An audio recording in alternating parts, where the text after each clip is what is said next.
Siddharaj Chaudhary please. धन्यवाद सभापति महोदय। आज मैं यूनियन बजट 25-26 पर अपनी बात रखने के लिए खड़ी हूँ। भारत के संविधान के आर्टिकल 38 भारत को एक वेलफेयर स्टेट के तौर पर पेश करता है और सरकार की जिम्मेदारी है कि बजट और उससे जुड़ी वेलफेयर स्कीम्स के जरिए इन आर्टिकल्स को हकीकत में लाया जाए।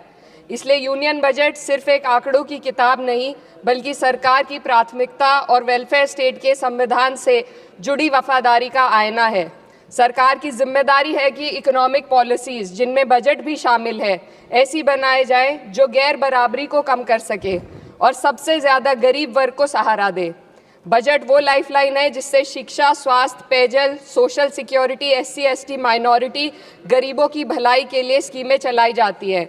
मगर ये बजट को देखकर महसूस होता है कि ये भविष्य के निर्माण से ज़्यादा हेडलाइन बटोरने का एक दस्तावेज है।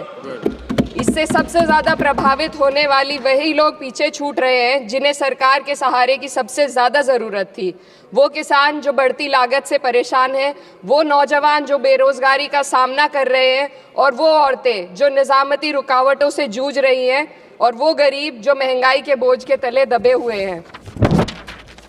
This government is proudly marketing the income tax exemption of 12 lakhs. But the question is, how many Indians even earn that much to benefit from it?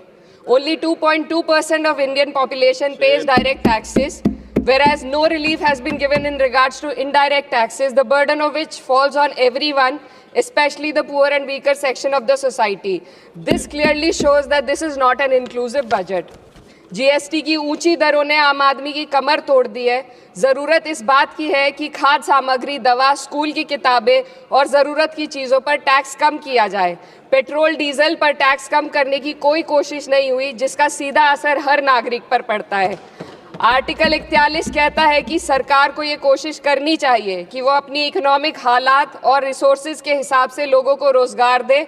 इस बजट ने बेरोज़गारी दूर करने की दिशा में कोई ठोस उपाय नहीं दिया है। नई नौकरियों की बात तो छोड़िए, जो पहले से थी वो भी ख़त्म होती जा रही हैं।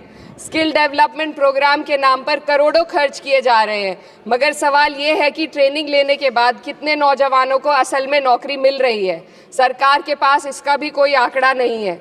सरकारी विभागों में लाखों पद खाली हैं, मगर भर्ती का कोई प्लान नहीं है। आर्टिकल 45, जिसके द्वारा सरकार की जिम्मेदारी है कि हर बच्चे को 6 साल की उम्र तक फ्री और ज़रूरी तालीम मिले ताकि उनका बुनियादी तालीमी डेवलपमेंट सही से हो सके, जिसको संसद ने शिक्षा का अधिकार अधिनियम बनाकर और भी मजबूती दी थी, परंतु इसकी ज़मीनी हालत क्या है वो किसी से छुपी नहीं है। नगरीय क्षेत्रों में सरकारी स्कूलों में शिक्षक ना होने की वजह से स्कूल बंद हो रहे हैं तथा दूरस्थ ग्रामीण क्षेत्र के स्कूलों में टीचर ही नहीं पहुंच पा रहे हैं। सरकार कह रही है कि डिजिटल इंडिया और AI से तालीम का इंतज़ाम होगा, मगर ज़रा ज़मीन पर देखिए, उत्तर प्रदेश में सिर्फ 22% सरकारी स्कूलों में कंप्यूटर है। मेरे संसदीय क्षेत्र कैराना में कई सरकारी स्कूल शिक्षक ना होने की वजह से बंद हैं और मदरसा एजुकेशन के बजट में 57% की कटौती कर दी गई है। क्या यही सबका साथ सबका विकास है? इसी तर्ज पर अस्पताल हैं जहां पर डॉक्टर नहीं है। आर्टिकल 47 अच्छी सेहत और ज़िंदगी के स्टैंडर्ड को बेहतर बनाने की आवश्यकता पर जोर देता है। राज्य की जिम्मेदारी है कि लोगों की सेहत और उनके वेलबींग को बेहतर करने के लिए ज़रूरी कदम उठाए, लेकिन हकीकत यह है कि इस बजट का सिर्फ 2% ही आम जनता तक पहुँच पाता है। शामली ज़िले में 84 डॉक्टर की पोस्ट स्वीकृत है, मगर सिर्फ 29 डॉक्टर काम कर रहे हैं और गायनोकोलॉजिस्ट मात्र 1 है। दवाइयों की कीमतें बढ़ती जा रही हैं, मगर गरीबों के लिए कोई राहत नहीं है। सरकार ने महिलाओं के लिए बजट बढ़ाने का दावा किया, मगर 81% इसका बजट सिर्फ पोषण योजनाओं में डाला गया है। महिलाओं के रोजगार, उनके इकोनॉमिक इंडिपेंडेंस और सुरक्षा के लिए कोई ठोस योजना नहीं बनाई है।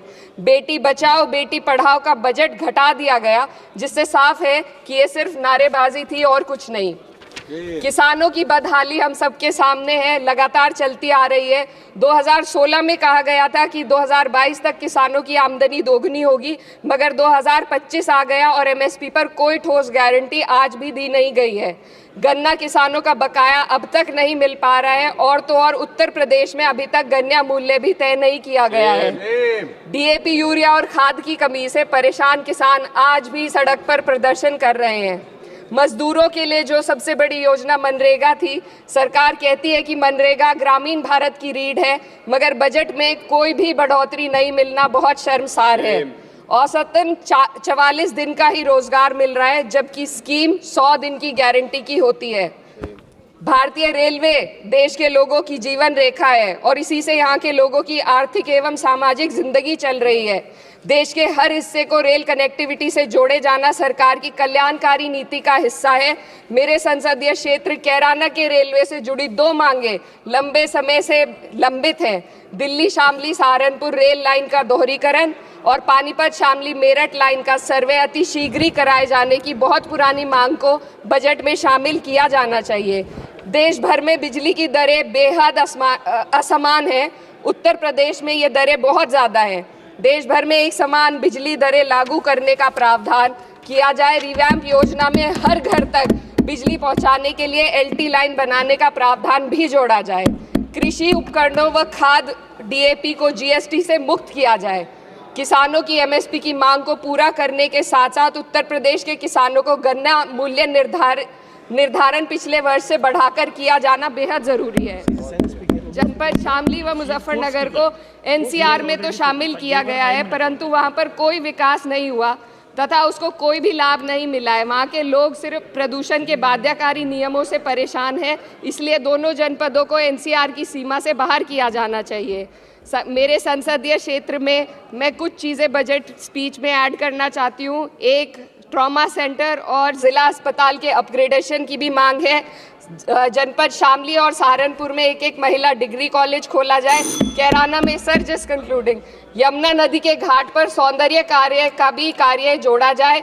जनपद शामली में टेक्सटाइल पार्क की स्थापना की जाए और जो संसद निधि है, सांसदों को केवल 5 करोड़ रुपए दिए जाते हैं और एमएलए, उत्तर प्रदेश के एमएलए को भी 5 करोड़ दिए जाते हैं। हमारी मांग है या तो इसे बढ़ाकर 25 करोड़ किया जाए या फिर सिरे से खारिज किया जाए। Sir just one The union budget was an opportunity to address the pressing. Sir, just 1 minute. Please, 2 more speakers are in your party. Sir, just concluding. Pressing concern of India's citizen, rising unemployment, soaring inflation, crumbling public services, and deepening rural distress. Yet, instead of offering real solution, the government has focused on optics and half measures. While tax relief for the middle class is welcome, it does nothing for the millions who earn too little to benefit from it. Education remains underfunded. Rural employment stagnates and farmers continue to struggle without meaningful support. The delays in conducting the census and caste census further exposes the government's disregard for data-driven policy making and social justice. India needs a budget that prioritizes its people, not just its economic headlines, a budget that invests in human capital, strengthens social security and ensures dignity and stability for all. But what we have instead is another missed opportunity, one that fails the poor, the youth, the farmers and the women of this country. Budget प्रस्ताव पर अपने विरोध को मैं 2 पंक्तियों में आपके सामने रखना चाहूंगी। बेदम हुए बीमार दवा क्यों नहीं देते? बेदम हुए बीमार दवा क्यों नहीं देते? तुम अच्छे मसीहा हो, शिफा क्यों नहीं देते? मिट जाएगी मखलूक तो इंसाफ करोगे, मुंसिफ हो तो हश्र उठा क्यों नहीं देते?